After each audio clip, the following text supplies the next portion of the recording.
celebration at PSU marks an important holiday for one culture, and people jump into the freezing water also help raise money for a local group. All that and more coming up on Caps 13 News.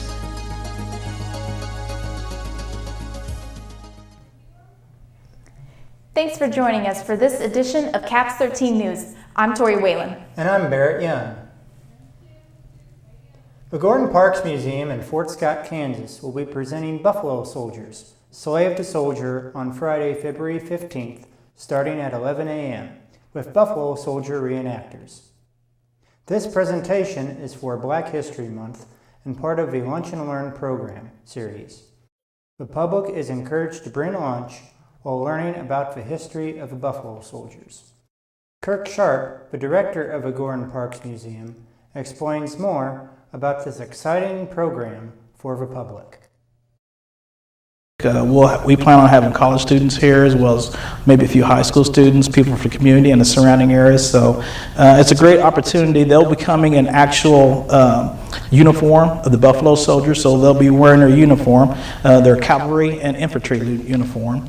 With the bright colors, they'll be actually bringing artifacts, original artifacts for public to see and display, and they'll show a DVD, and they'll even have some collectible items to sell too as well. So it's a great opportunity to have this down here in the southeast Kansas area, as well as particularly Fort Scott, here at the Gordon Parks Museum. The Gordon Parks Museum is located in the Ellis Fine Arts Building on the campus of Fort Scott Community College. The PSU Chinese Student Association is celebrating the Chinese New Year on February 15th. Caps 13's Zachary Hart has more on the story. The Chinese Lunar New Year is a time for celebration among Chinese people around the world, including on the campus of Pittsburgh State University. On February 15th, the Chinese Student Association of PSU will be hosting its celebration of the start of the Year of the Pig. The Chinese New Year is one of the most important Chinese celebrations for Chinese people. For this year, we not only have Chinese students, but also some students from Taiwan and Malaysia. Their parents or family maybe have Chinese background, so we can speak in Chinese and we share a common Chinese culture. For this celebration, students will be able to expect traditional Chinese food alongside American candy and drinks. Something special to look forward to specifically is the traditional Chinese dumplings, a food that brings back fond memories for many Chinese people. The first time I made dumplings is in the United States. It's because, when I stay at home in my home countries, my parents always made it for me. I still remember the first time I made the dumplings, it's not very successful. But when I taste my dumplings, I will miss my mom, miss my parents, and also miss my country.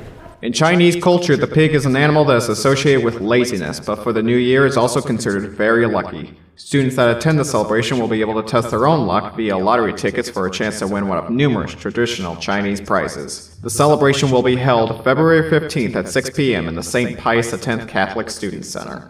We are supposed there will be 200 guests with us in the celebration. I'm looking forward like much people join us, have a good time with us, and learn some Chinese culture, and we can make new friends together. For Caps 13 News, I'm Zachary Hart. Tickets for the celebration are required and can be purchased for $5 from the International Office in Whiteside. Coming up on Caps 13, PSU students get a chance to showcase their secret talents and why the GAB decided to bring back Talent Tuesday. We'll be right back. Slow down, check your surroundings, put down your phone, and be sure to use caution when using the crosswalk. 5,000 people are killed every year on the road, and someone is getting injured every 7 minutes.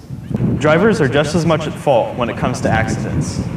Be alert at intersections, and keep your foot on the brake in busy public places. Don't let your community be a part of the rising statistics.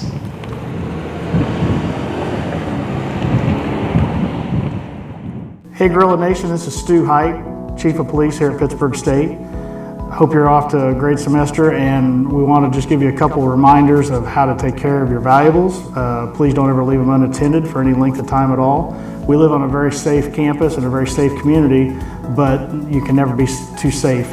So if you ever need anything, if you have any questions, any concerns, about anything ranging from parking or just safety and security, please feel free to call us anytime, 24 hours a day, 7 days a week. Go Gorillas! Why should people go fishing? Fishing is one of the greatest gifts that we have ever received from Mother Nature. This is one of the many chances we have to reconnect ourselves to the natural. Mother Nature has given us a great opportunity to learn about the many things about fishing that will never be forgotten. If we introduce a relative to the wonders of fishing, we will always cherish the memories that we make when we catch a fish with them.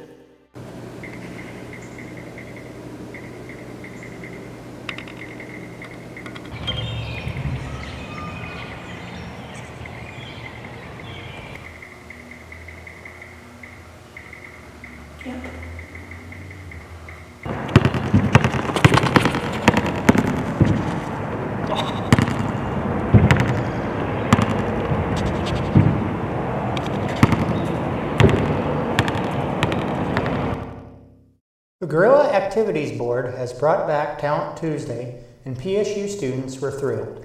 CAPS 13's Vanessa Tapia has more. On Tuesday, February 12th, the Guerrilla Activities Board hosted their event called Talent Tuesday. Students sang,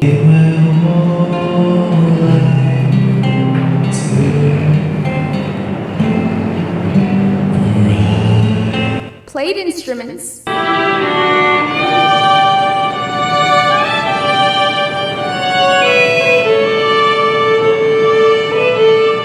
danced,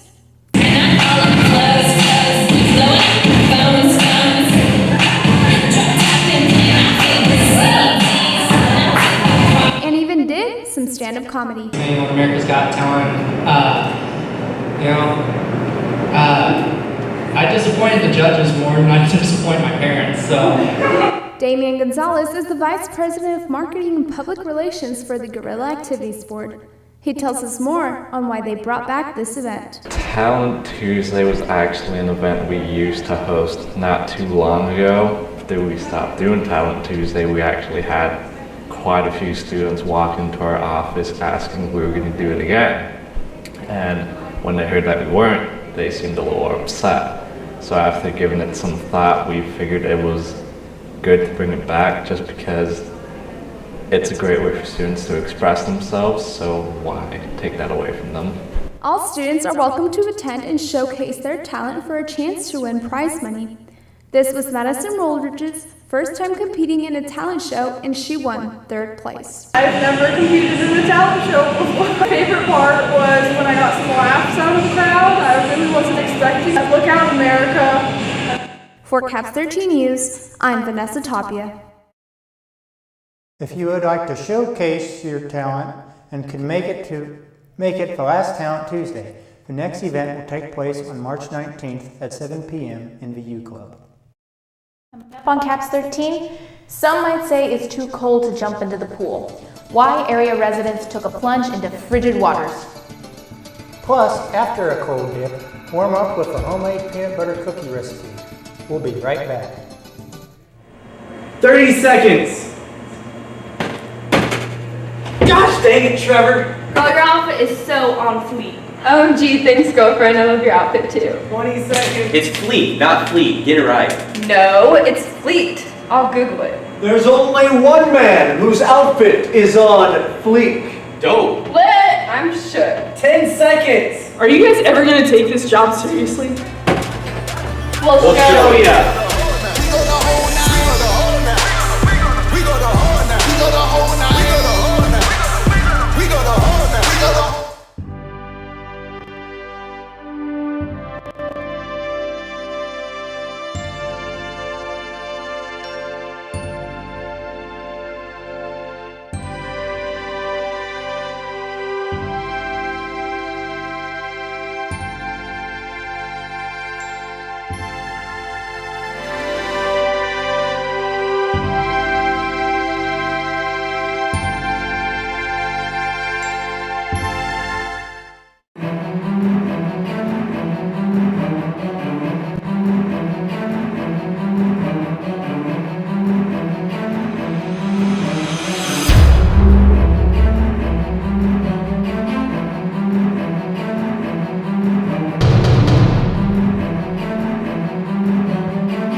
No! Dude, bro, why'd you do that? Americans watch on average 5 hours of television per day. And you're one! So? That's weird, man. Dude, bro, let's play some Pong. Why would I play Pong if I could just watch it on television? We could play without the ball instead.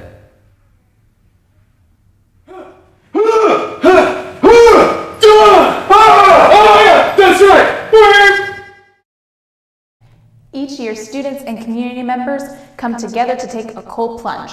The annual Law Enforcement and Torch Run, Polar Plunge, is a fundraising campaign for the Special Olympics. Brianna Price has more on the plunge.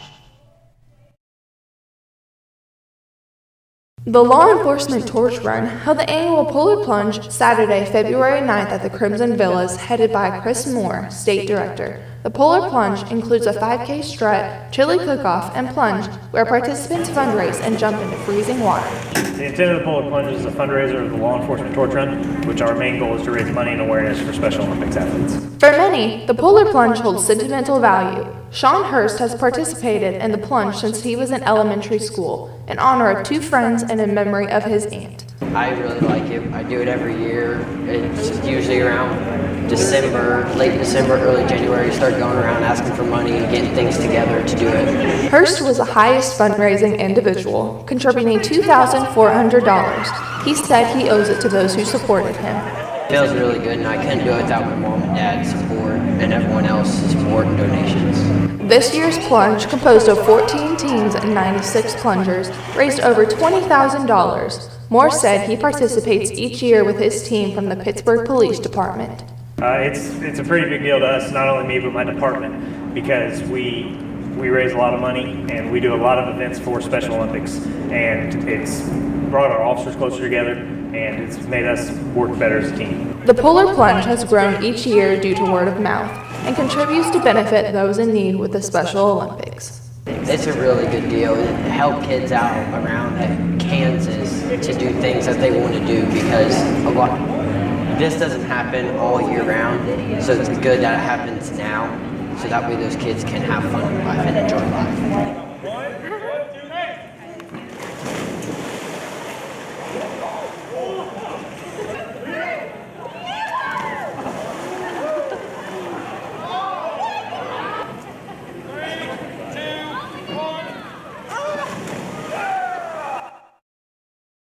While the weather is still cold outside, it's nice to do some fun indoor activities, such as cooking.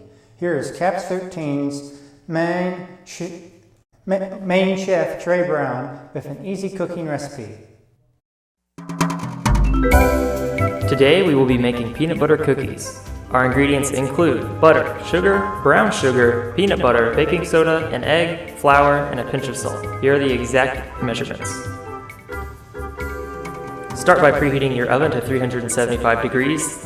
Then begin adding your butter, peanut butter, sugar and brown sugar, and mix. But don't forget the egg. Mix well, then begin to slowly mix in your flour. Peanut butter cookie dough is notoriously thick, so take a break if your wrist gets tired. Once mixing is complete, start adding small balls of dough to your cooking sheet, and the most important step is to take a fork and make the little cross-hatching pattern to ensure that these are in fact peanut butter cookies. Place them in the oven for about 10 minutes or until you're happy, then remove, let cool, and serve warm.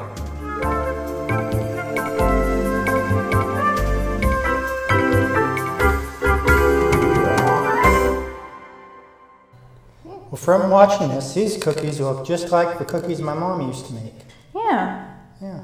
There's something different. I don't know. Let's try it. Oh, I like it. The peanut flavor is natural and it's healthy. Yeah. I love it. That's good. I'm going to have another bite. Coming up in sports, the PSU's men's and women's teams take on Nebraska Kearney. Plus, other sports are preparing for the season. Caleb Withnow has more in sports after the break. You're going to need me. You're going to need us. All of us. You're going to need our help with your water, your air, your food. You're going to need our determination, our compassion, You're going to need the next generation of leaders to face the challenges the future will bring. And we promise we'll be there when you need us.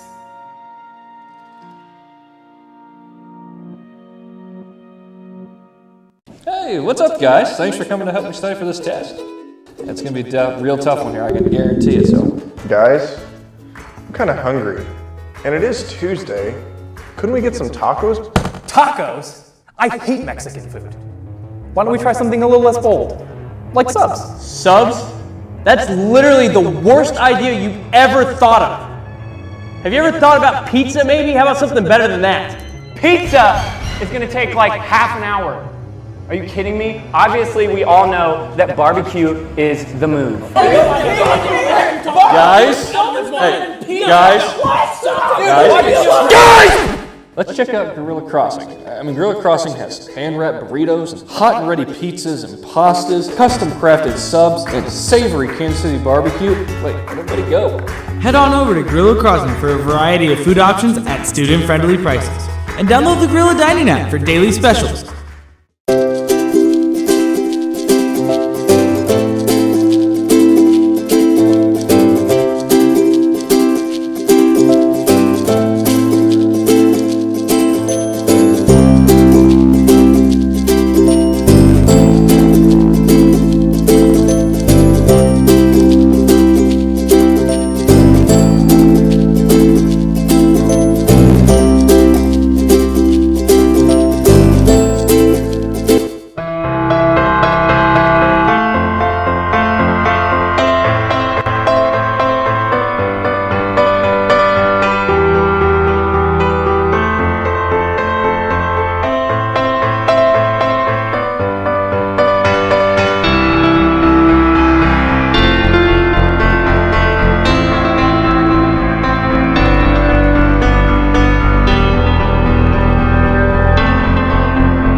It's the time of year where the sports seasons overlap. While the sun sets on the basketball and indoor track squad seasons, the baseball and softball teams see the sunrise of their 2019 season. This overlapping season's made it a busy Saturday on campus for PSU athletics, as 4 of the 5 in-season sports teams hosted opponents in their home venues. The women's and men's basketball teams hosted their penultimate matches in John Lance Arena, while just across the hall in the Robert W. Placer Center, PSU hosted the 4th annual Gorilla Invitational, all capped off with the baseball team's home opener at Al Ortolani Field. We have plenty of action to talk about, but first let's take a look at the women's basketball team's match against Nebraska Kearney. Coming off a lopsided loss to Fort Hays State, the girls' women's team would be looking for a fast start to Saturday's matchup, and that is exactly what they got, as freshman Kaylee Demitz gave the girls a huge spark, scoring the first 5 points of the game off a driving layup in the paint and a corner pocket 3 off the assist from Megan Maher. The girls took control of the first quarter, taking a 14-8 lead at the end of the first. In the second quarter, the Lopers gave their best attempt to stop the Gorilla run as Claire Kirsch would hit a 3 to cut the PSU lead to 5. However, that would be the closest the Lopers would get, as the Gorillas scored 9 unanswered points in the last 3 minutes of the half to outscore the Lopers by 11 points in the second quarter. Building a lead that made it easy to cruise past the Lopers in the second half, Pitt State defeated the Lopers with a final score of 68-42. Athena Alvarado led the way for Pitt State, grabbing a double-double with 12 points scored and 13 rebounds.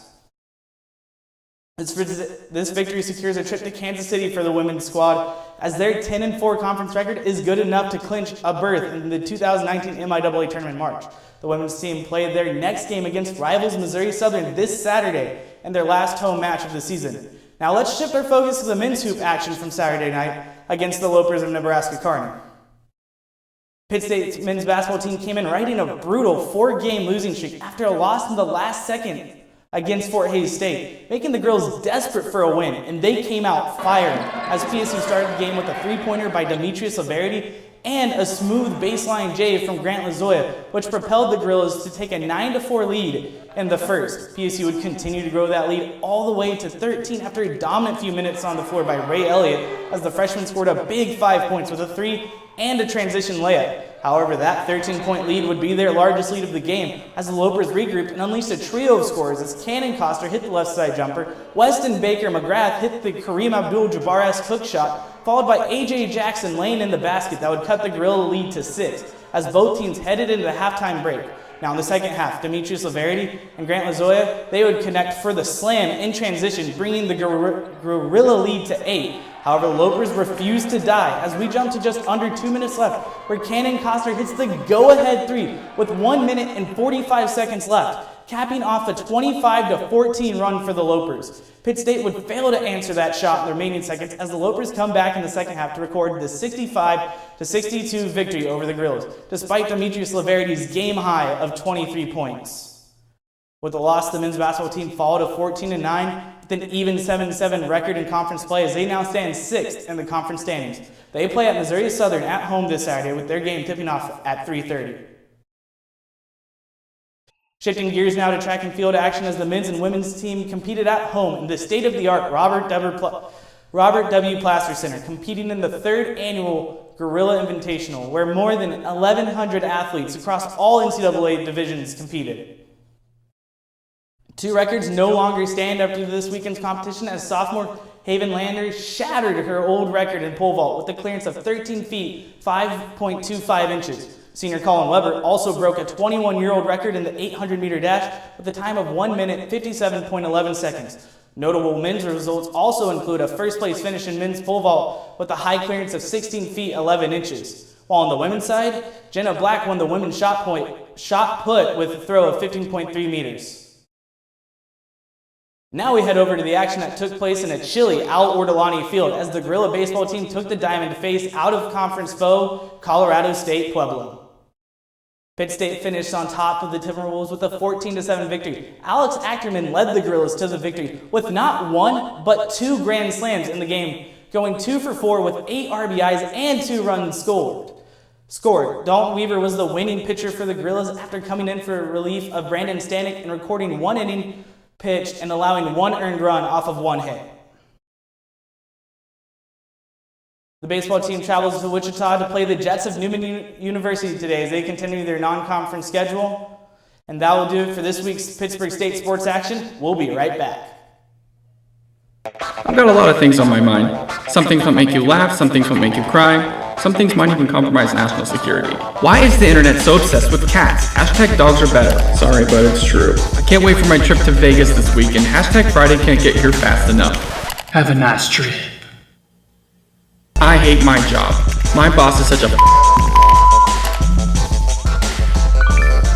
Oh, crap.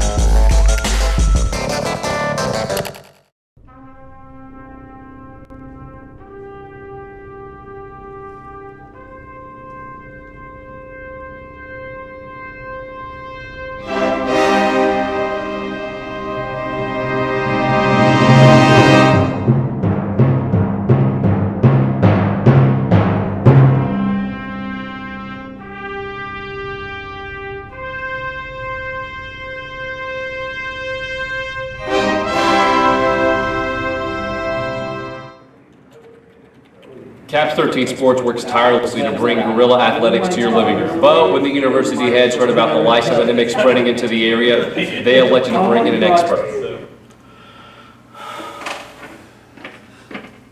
Good luck, man. Oh, hey, what's up, Doc?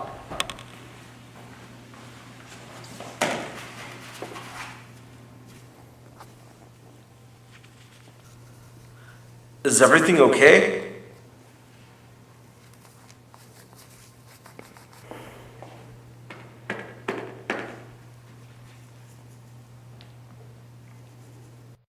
It'll be a nice weekend to go to a movie. Joining us in the studio is Zane Holt, our resident cinema guru who is starting a new movie review segment. Hey guys!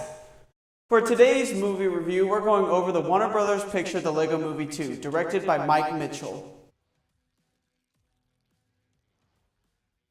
This is a family animated film that is rated PG and came to the theaters February 7th. I know it's a common occurrence for a sequel to pale in comparison to the original, but The Lego Movie 2 nailed it. I wouldn't go so far as to say it's better than the first movie, but it captures a similar feeling of the original while remaining unique to its predecessor. If you love the first one, you'll love the second. The voice cast delivered another stellar performance with returning voices Chris Pratt as Emmett, Elizabeth Banks as Wildstyle, Nick Overman as Metalbeard, Alison Brie as Unikitty, Charlie Day as Benny, and Will Ferrell as Lord Business. The new additions to the cast, Stephanie Beatriz as General Mayhem and Tiffany Haddish as Queen Whatever Wanami, don't disappoint. Composer Mark Mothersbaugh, who also did the first Lego movie and Thor Ragnarok, made a killer soundtrack that will literally get stuck inside your head. Overall, the script was fantastic. The jokes had a fresh feel and captured today's humor. There were a lot of pop culture references, slapstick, quirky humor, and even self-aware humor. If you aren't a fan of animated films, that's okay, because the Lego Movie 2 makes fun of itself. The storytelling is also brilliant and heartwarming, with a theme of family overcoming obstacles together. Rotten Tomatoes gave it an 85%, IGN gave it a 7.5, and fan reviews gave it a 4.5 stars. For me, it's a 9 out of 10. Whether you're celebrating Valentine's Day or just want to spend some time with loved ones, the Lego Movie 2 is great for a date or a night out with the family. I will be covering the new releases Alita Battle Angel and Isn't It Romantic next week. Sounds like a good option. Thanks, Zane. If you want to see something produced closer to home, next week a new play is being performed at the PSU Bicknell Family Center for the Arts. Pittsburgh State's theater department has been working on a new play since January called Revenge of the Space Pandas. The play will feature 2 children and a sheep from Earth who go on an adventure to a place out of this world called Crestview, where they experience more than enough problems along the way. Director of the play, Megan Westhoff, says there is one important lesson that all should know about this play.